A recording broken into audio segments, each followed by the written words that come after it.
ang tunay na iglesia ng ating mahal na Panginoon. Na kahit magbangon ang mga evil spirit mula sa impyerno, hindi po magtatagumpay sa totoong church, sa totoong iglesia ng ating mahal na Panginoon. Yung kapangyarihan, taglay ng lahat ng mga believer para labanan ng lahat ng masasamang espiritu. Ang mga evil spirit, nagbibigay mga minamahal ng masamang pag-iisip. Ang trabaho ng dyablo ay sirain ang relasyon ng isang Kristiyano sa kanyang Diyos, ating mahal na Panginoon. Ang trabaho ng dyablo, mga binamahal, ay maghatid po ng mga negative thinking.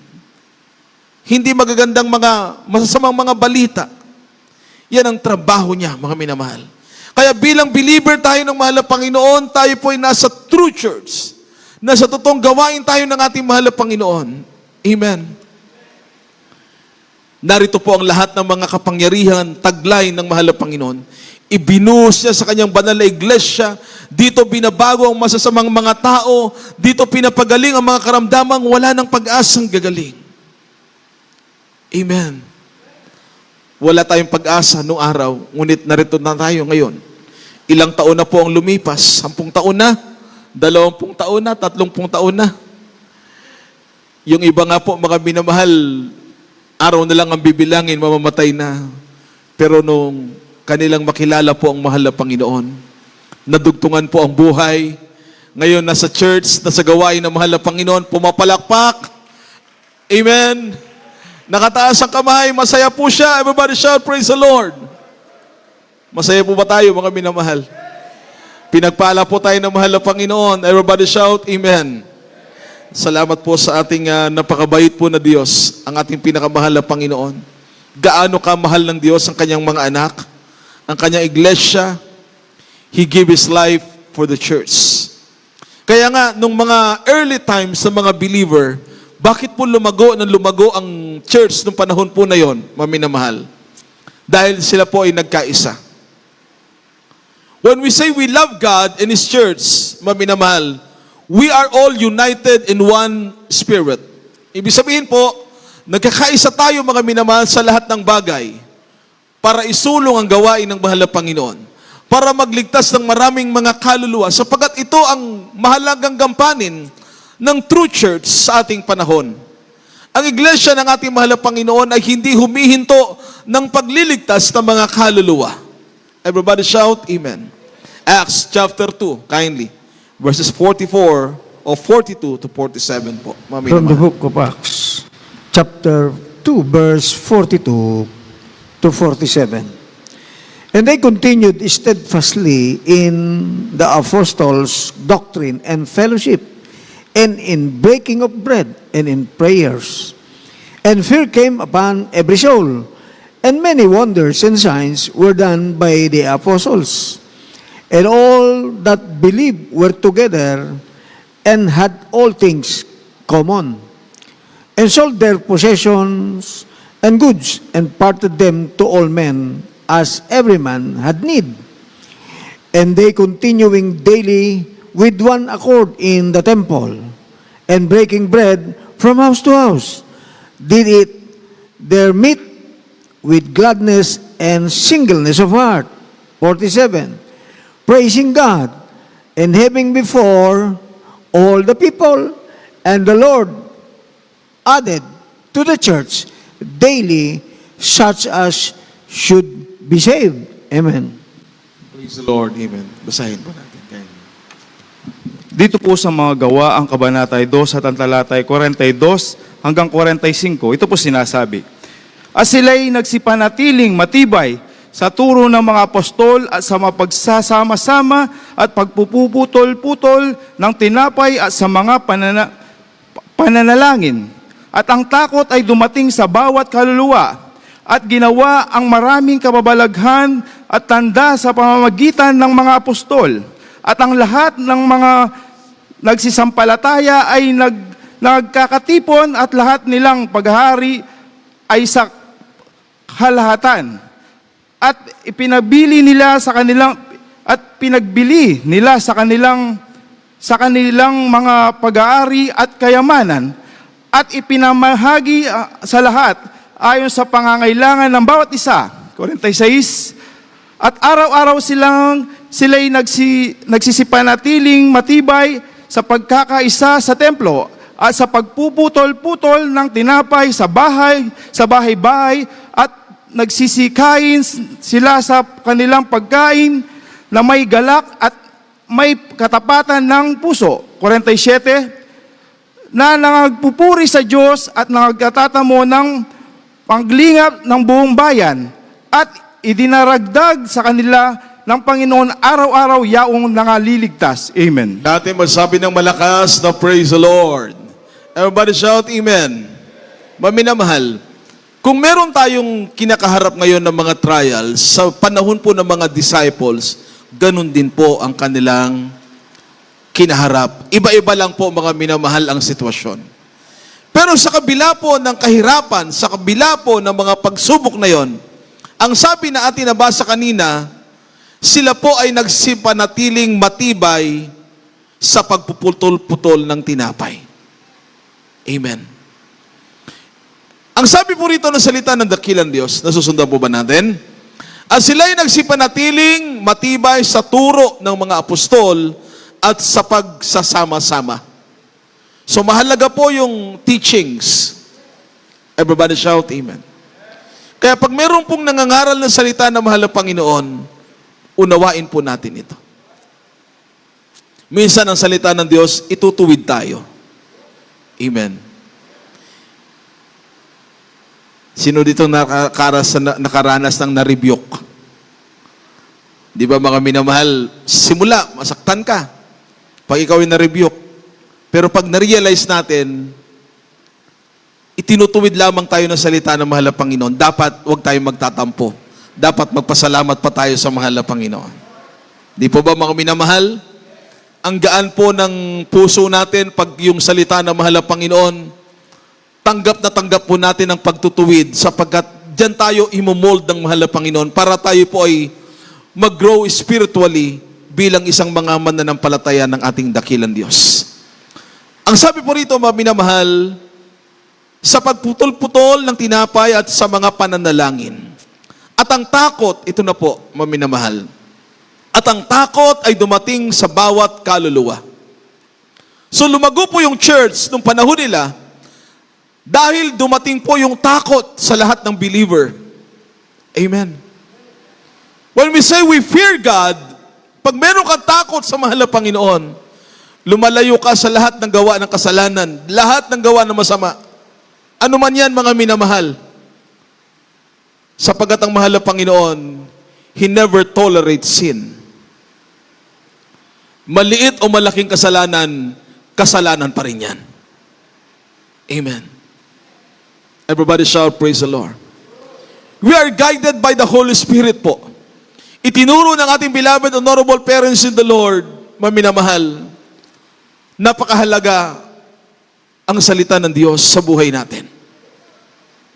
Pag sinabing tayo po ay mga tagapagmana ng buhay na walang hanggan, sumusunod ka sa utos ng mahal na Panginoon. Matapat ka sa lahat ng bagay sapagkat ikaw ay totoong anak ng Diyos. Ikaw ay tagapagmana ng buhay na walang hanggan. Ang sabi pa rito, mga minamahal na ating binabasa, at ginawa ang maraming kababalaghan at tanda sa pamamagitan ng mga apostol. At ang lahat ng mga nagsampalataya ay nangagkakatipon at lahat nilang pag-aari ay sa kalahatan. Tingnan niyo po, nung dumating po yung takot, nakita nila ang pangangailangan ng church. Ang sabi rito, at pinagbili nila ang kanilang mga pag-aari at kayamanan. Hindi na sila nang hinayang. Amen? Amen? Kasi they love God and His church. Everybody shout, praise the Lord. At ipinamahagi sa lahat ayon sa pangangailangan ng bawat isa. At araw-araw sila'y nagsisipanatiling matibay sa pagkakaisa sa templo at sa pagpuputol-putol ng tinapay sa bahay-bahay.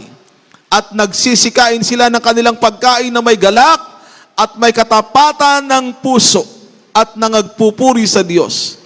at nangagtatamo ng paglingap ng buong bayan at idinaragdag sa kanila ng Panginoon araw-araw yaong nangaliligtas. Hindi sila pinagkulang. Yung mga believer, mga minamahal na mga giver, lalong pinagpala ng dakilang Diyos. Amen? Kasi yung mapagbigay ka sa mahal na Panginoon, open arm, hindi ka nangihinayang. Yung mga believer sa panahon po nila, yun ang ginawa nila, maminamahal. Hindi sila nanghihinayang. Sapagkat ang pag-ibig natin sa Diyos, ang atin mga minamahal susukatin, anumang meron sa atin, hindi natin kayang bayaran ang lahat ng pagpapalang ibinigay ng mahal na Panginoon sa atin.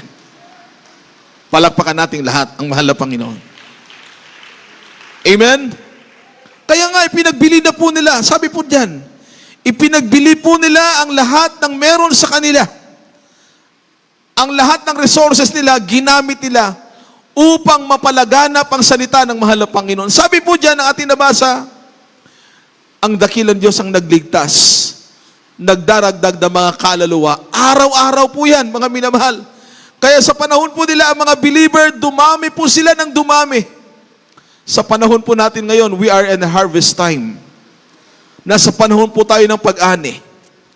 Ang inaani po natin, ang mga pinagpagalan ng ating beloved honorable parents in the Lord. Ang mga sakripisyo at mga pagluha, mga pag-aayuno ng ating minamahal ginagalang ating mahal na pastor, ating minamahal ginagalang na assistant pastor. Sa bawat ibinibigay po natin, ang bawat kaloob po natin, kung merong naligtas na isang kababayan natin na may karamdamang cancer, merong isang drug addict na nagbago ang kanyang masamang buhay dahil naipalaganap ang salita ng mahal na Panginoon, bahagi tayo. Amen. Amen. Everybody shout, praise the Lord. Sa ibang mga bansa, nakarating ang gawain ng mahal na Panginoon. Nagsimula, halos iilan pa lang po mga beloved brethren. Noong nandun po ako sa lugar ng South Korea, nagsimula po sila mga minamahal, 5, 7, 8. Sa susunod na gawain, mga minamahal, yun pa rin po ang bilang po nila. Kaya kung titingnan mo mga minamahal, iilan-ilan po nung simula po sila. Pero ngayon mga minamahal, halos yung nirerentahan po doon ng church, ginagamit po mga minamahal sa lugar po ng Boromei sa Yodaebang, Seoul, Korea. Halos punuan na po mga minamahal yung venue po na nandoon. Pinuno na po ng maraming mga manampalatayang naglilingkod sa dakilang Diyos. Everybody shout, Amen. At doon sa lugar ng Dubai, mga minamahal, iilan-ilan lang din po na nagsimula from Abu Dhabi. That was, mga minamahal, year 2000. 26 years na po, last month of March. Yung venue po natin na nagamit doon, mga minamahal, sa lugar po ng Deira, maluwang po yung area, mga minamahal. Isipin nyo po, nung panahong nagsagawa po ng church anniversary, maiiyak ka sa pagpapasalamat sa mahal na Panginoon. Bakit po? Dahil nung panahon na yon, panahon po ng airstrike. Panahon po ng gera, mga minamahal. Pero yung mga beloved brethren, nagsikap sila. Pagdalo sa gawain, mga minamahal, mula simula hanggang matapos, walang umaalis, mga minamahal, sa bahay-sambahan. Nagpuri sila, nagpuri lahat sa ating mahal na Panginoon. At mula ngayon, mga minamahal at tiyak hanggang sa araw ng pagbabalik ng mahal na Panginoon, patuloy na magliligtas ang ating dakilang Diyos sa mga kaluluwa. Ang sikreto, nagkaisa ang lahat. Amen? Pag nagkakaisa ang mga mananampalataya at pawang pag-ibig para sa mahal na Panginoon, ang isipin na drive out lahat po ng mga evil spirit. Dahil hindi magtatagumpay kailanman ang mga evil spirit laban sa mga totoong pinagpalang mga anak ng ating mahal na Panginoon. Amen? Everybody shout, praise the Lord. Kaya nga, kailangan lagi nating manalangin ang church, ang iglesia ng ating mahal na Panginoon, must always keep on praying. Walang pinipiling panahon, kundi dapat laging manalangin. Hindi lang sa loob ng church, kaya nakaka-bless kung maririnig mo yung mga beloved brethren, kahit sa bahay nila, nag-o-offer sila ng prayer, nagsasacrifice, gumigising ng madaling araw, upang magpuri manalangin sa ating pinakamamahal na Panginoon. Everybody shout, Amen. Sa lahat ng mga pastoral houses ng Jesus Miracle Crusade, may daily prayers, madaling araw, umaga hanggang sa gabi. Ipinagpipray ang lahat ng mga beloved brethren sapagkat yan ang itinuro ng ating beloved, honorable parents in the Lord. Yan ang kanilang living legacy. Always keep on praying. Everybody shout, Amen. Wala pang kalamidad, wala pang disgrasya. Manalangin na tayo sa mahal na Panginoon ng manalangin. Darating man ang panganib, darating mga nadisgrasya, sapagkat nasa huling mga panahon na tayo. Pero kung lagi kang nananalangin sa mahal na Panginoon, sa panahon ng panganib, sa pagtawag natin sa ating mabait na Diyos, lagi tayong pakaiingatan at ililigtas ng ating mahal na Panginoon. Lahat ay masabi ng malakas na praise the Lord. Praise the Lord. A powerful church is always a prayerful church. Ang kapangyarihang sa loob ng church, sa iglesia ng mahal na Panginoon, ito po'y nagmumula sa pananalangin, patuloy na panalangin sa ating mahal na Panginoon. Basahin natin kindly. Ephesians chapter 6 verse 18. 2 Chronicles chapter 7 verse 15 and 16. Amen. From the book of Ephesians chapter 6 verse 18. Praying always with all prayer and supplication in the Spirit, and watching thereunto all perseverance and supplication for all saints. Praise the Lord. Goodness po. Dito po sa aklat ng mga taga-Efeso, Kapitulo 6, ang talata ay 18. Na magsipanalangin kayo sa Espiritu ng lahat ng panalangin at daing sa buong panahon, at magpuyat sa buong katiyagaan at daing na patungkol sa lahat ng mga banal. Amen.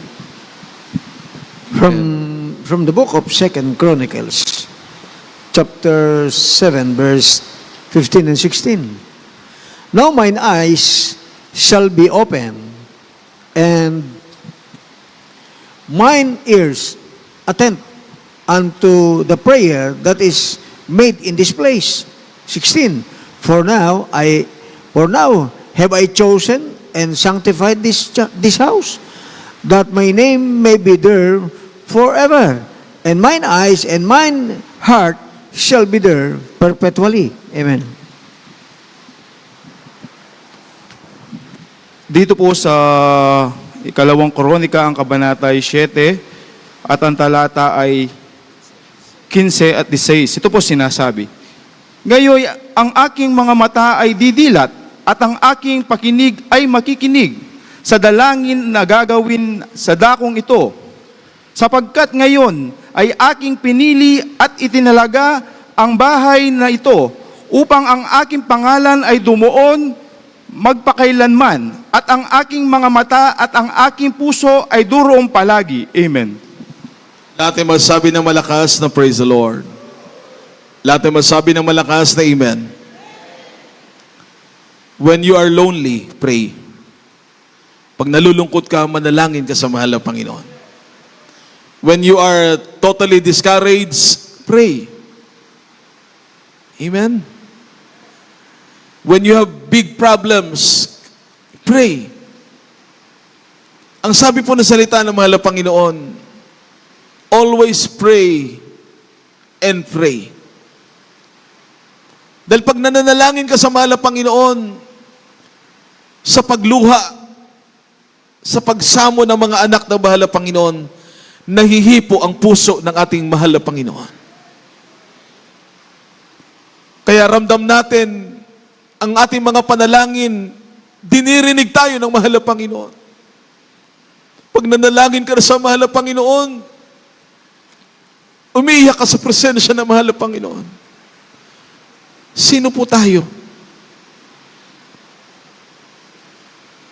we are as nothing po without our loving God. Gaano man ang ating narating, gaano man mga minamahal ang ating nakakamtan sa buhay natin ngayon, pag wala ang mahal na Panginoon, lahat po yan ay lilipas lang. Pero pag damang-dama mo lagi ang presensya ng mahal na Panginoon, yung mga blessing na meron tayo, mas lalo ka pang pasasaganain ng mahal na Panginoon. Mas lalo ka pang higit na pagpapalain ng dakilang Diyos. Amen? Yung isang kapatiran nung araw, nagre-renta ng bahay, mahabang panahon. Pero dahil sa blessing ng mahal na Panginoon, binigyan na po sila ng sariling tahanan. At ngayon, meron pa siyang condominium. Di ba, mga minamahal? Mabait ang Diyos, nagpapala ang mahal na Panginoon. Amen? Amen. Kung nakamtan ng ating mga beloved brethren ng mga blessing na yan, ibibigay din ng mahal na Panginoon yan sa ating lahat. Pero ang sikreto, huwag kang magkulang ng prayer, ng panalangin. Dahil pag ang Kristiyano po ay laging equipped ng prayer, sabi ng Bible,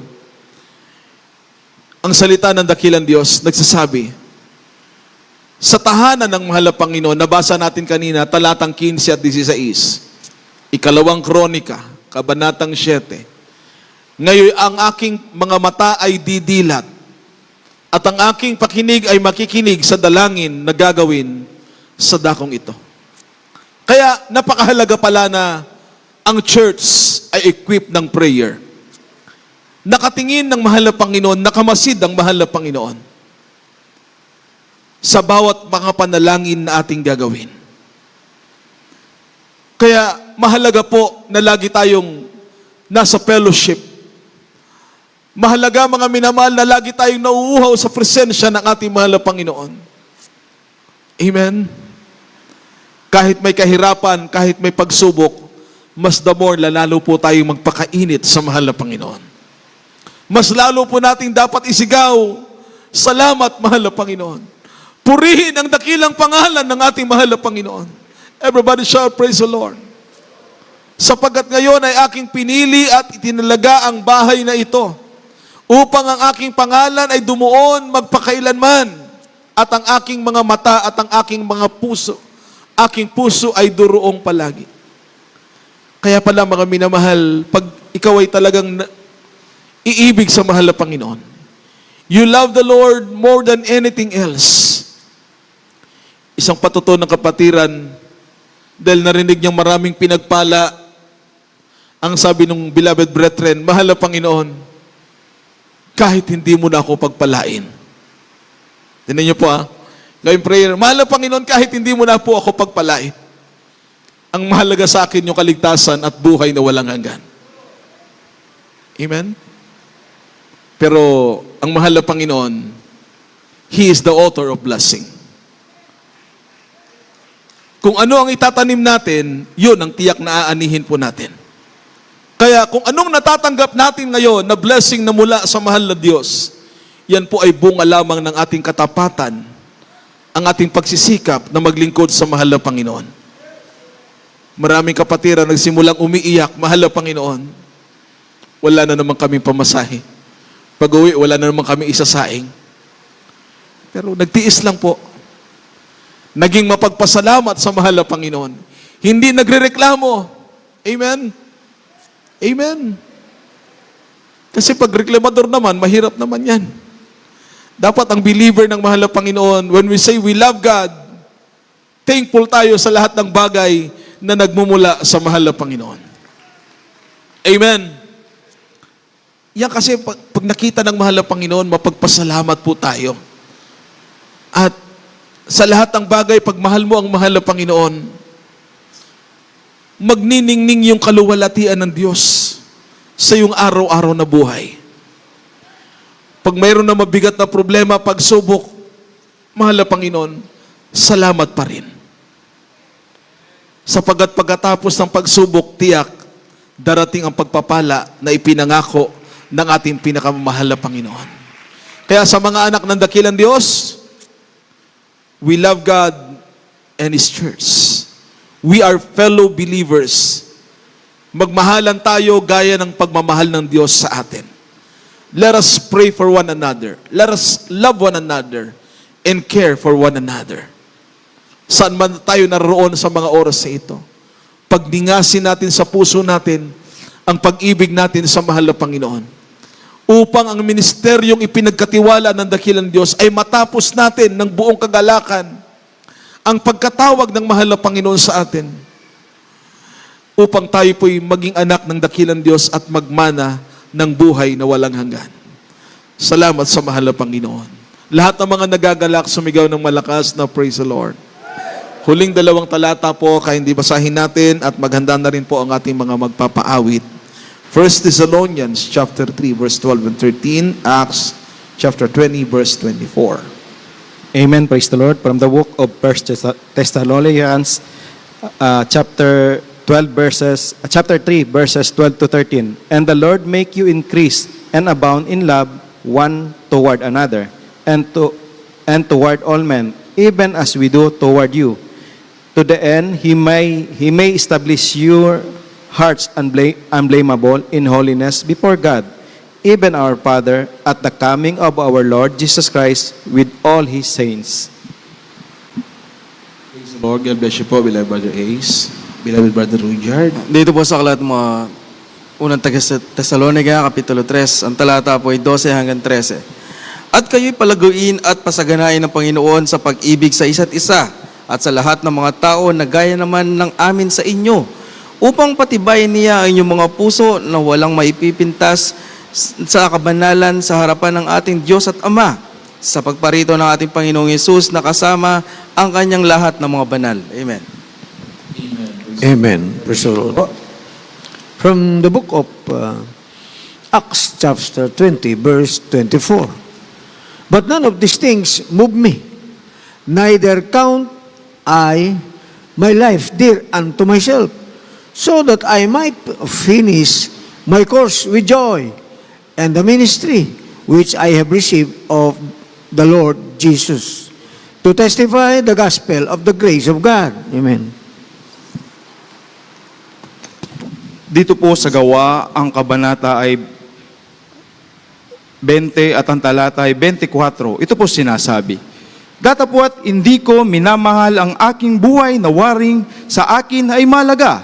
Maganap ko lamang ang aking katungkulan at ang ministeryong tinanggap ko sa Panginoong Hesus na magpatotoo ng ebanghelyo ng biyaya ng Diyos. Amen. Sumigaw tayo ng malakas na praise the Lord. Napakabuti ng ating mahal na Panginoon, mga minamahal. Our hearts will be sanctified, mga minamahal, holy in the love of Christ. Dahil sa pag-ibig natin sa ating pinakamamahal na Panginoon. Pag ang believer po na pinagpalang lubos ng dakilang Diyos, hindi yan, mga minamahal, hihinto ng paglilingkod sa mahal na Panginoon. Hanggang huling lakas natin, hanggang huling hininga natin, iaalay natin ng buong buo ang ating buhay, oras at panahon para sa mahal na Panginoon. Dakila at tapat ang pag-ibig ng Diyos sa atin. Sabi ng last verse na basa natin kanina, purihin ang ating mahal na Panginoon. Datapat hindi ko minamahal ang aking buhay na waring sa akin ay mahalaga. Maganap ko lamang ang aking katungkulan at ang ministeryong tinanggap ko sa Panginoong Hesus, na magpatotoo ng ebanghelyo ng biyaya ng Diyos. Lahat ay masabi ng malakas na praise the Lord. Meron tayong pinaka-ultimate goal. Maganap natin ang pagkatawag ng mahal na Panginoon. Maglilingkod tayo ng tapat, totoo sa ating pong dakilang Diyos. Manatili tayong maningas, iibig at magmamahal sa mahal na Panginoon. Awitan natin.